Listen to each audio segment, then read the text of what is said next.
Amigos do Pega na Geral, estamos aqui para comentar o que, para grande parte da torcida vascaína, de forma inacreditável, foi uma novidade. Está sendo uma novidade, ninguém esperava, sabe? O Vasco foi vendido para uma empresa muito séria, respeitada no mercado, com anos e anos de história, uma empresa consolidada, um dono, um empresário festejado, um executivo comemorado, com passado ilibado.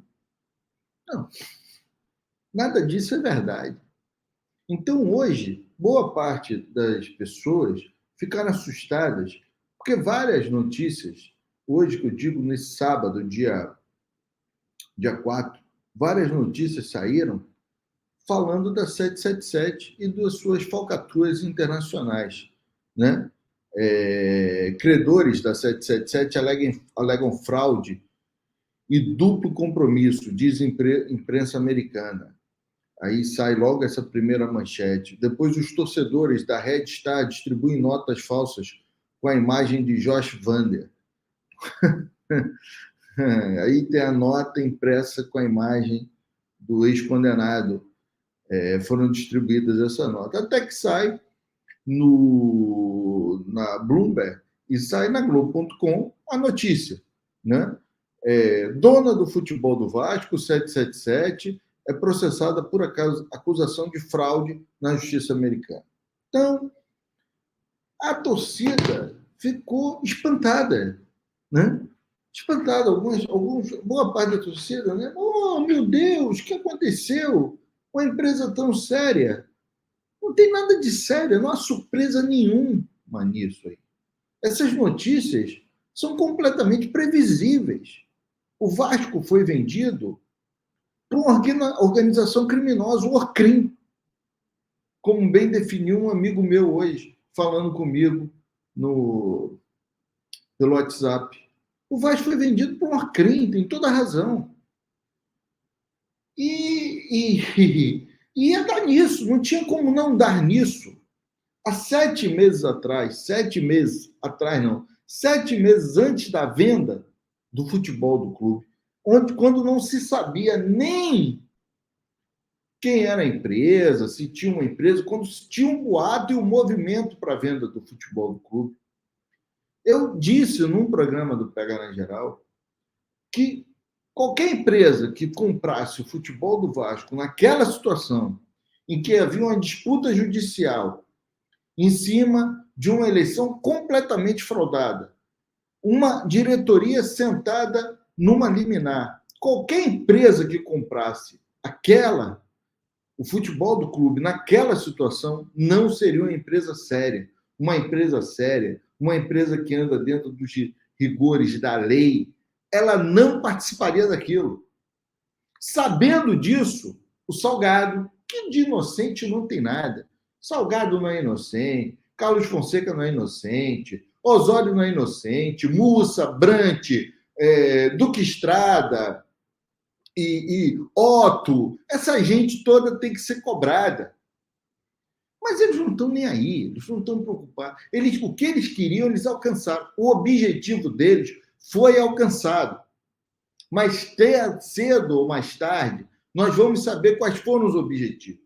Mas tudo foi um grande engodo, tudo foi uma grande falcatrua, desde o início, desde a eleição em que o Levenciano foi eleito, quando eles fazem todo aquele movimento, quando eles fazem toda aquela fraude processual, existia ali já um objetivo claro de desvalorizar a marca, de destruir a marca e vender o futebol do clube e se beneficiar disso de alguma forma. Isso é claro.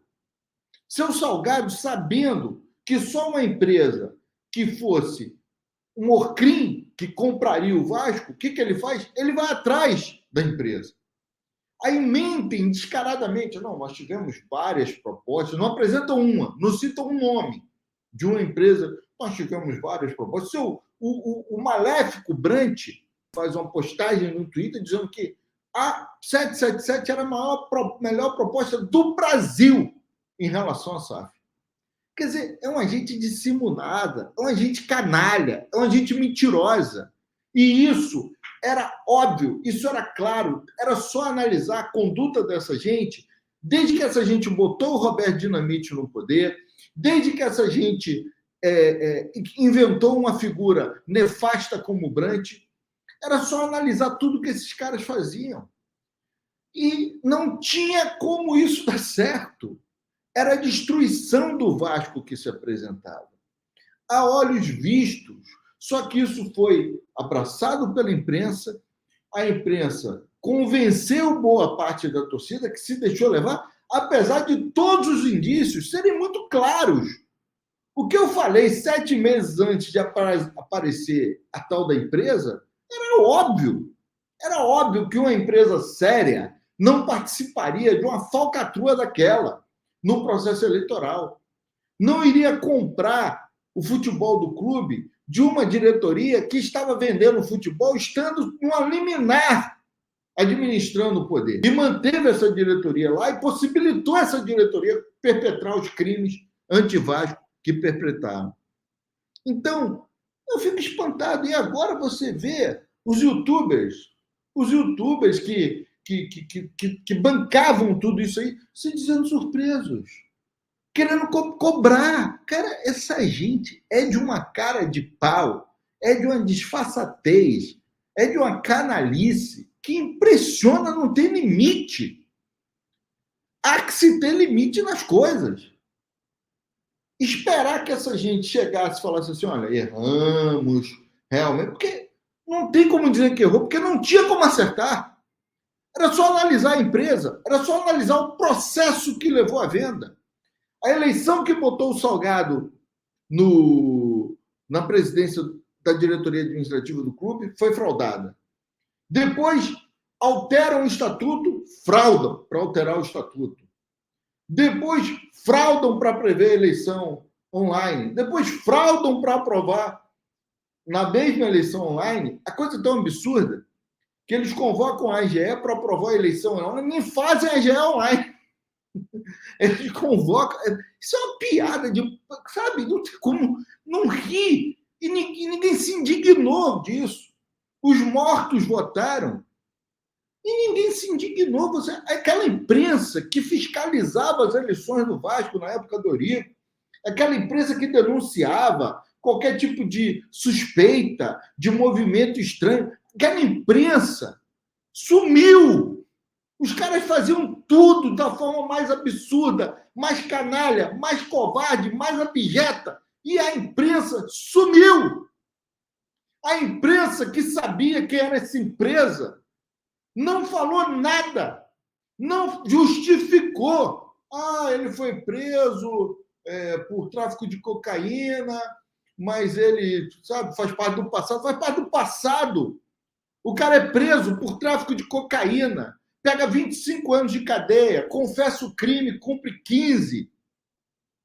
Sai da cadeia, ele monta uma empresa que o símbolo é 777. 777 é símbolo de tablete de cocaína. E as pessoas, não, ninguém falava isso. Eu fui falar isso uma vez no Pega na Geral e as pessoas começaram a me... Que absurdo, olha aí, tá vinculando uma coisa. Eu falei, muita coincidência. Porque se o cara tivesse se regenerado, a última coisa que ele faria no mundo era colocar 777 no nome da empresa dele, que é símbolo de tablete de cocaína.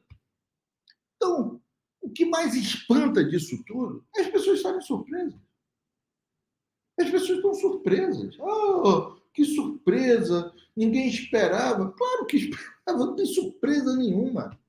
Nada. Então, é muito triste o que nós estamos vivendo. Nós estamos vendo a falência do futebol do Vasco. Os amigos que nos acompanham sabem que nós lançamos um Movimento Vasco do Povo, cujo presidente de honra é o Martinho da Vila, mas eu acho muito, sabe, a gente tem esperança no movimento para retomar o futebol, para alterar o estatuto e botar algumas cláusulas para proteger a associação, mas da forma maléfica que esses caras fizeram, eu não sei se essa destruição é total, se há o que ser recuperado. Vamos ver. Tem gente que ainda mantém muita esperança. Algumas pessoas que militam no Vasco e que lutam pelo Vasco mantém esperança. Ainda bem que nós temos pessoas abnegadas. Eu não quero citar o nome dessas pessoas, porque eu posso esquecer alguém.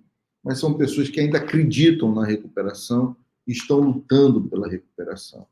Lembrando que o próprio Martinho da Vila, o presidente de honra do movimento Vasco do Povo, tem essa sensação. Acredita na recuperação. De repente, porque conhece como poucos a história do Vasco. Um abraço a todos. Domingo, às 21 horas. Pega na geral. Debates esportivos. Um abraço a todos. Gente vascaína, Vasco é do povo. E esse movimento se chama Vasco é do povo porque é a realidade. Então temos que resgatar o Vasco, fazer o Vasco voltar, vender o Vasco, o que eu acho um absurdo. Mas isso é possível reverter. Agora temos que estar todos juntos, unidos, coerentes, porque não existe nenhum clube no Brasil, nem no mundo, que tenha uma história tão bonita como a do Vasco. Valeu?